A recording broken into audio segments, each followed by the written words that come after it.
জায়গাটাকে বড় করেন।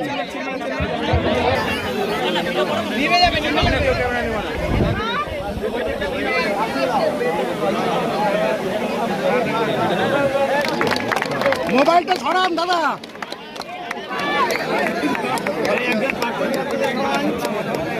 পুলিশ জলপাইগুড়ি, এছাড়াও কি বর্গ আছেন ওনারা প্রদীপ প্রজ্বলনে অংশ।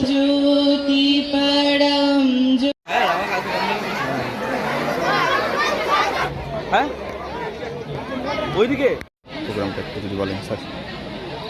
বলেন স্যার। বলছি আজকে কি কি অনুষ্ঠান চলা? আজকে বা জলপাইগুড়ি জেলা স্কুলের 150 বছর পূর্ণ হলো এবং 100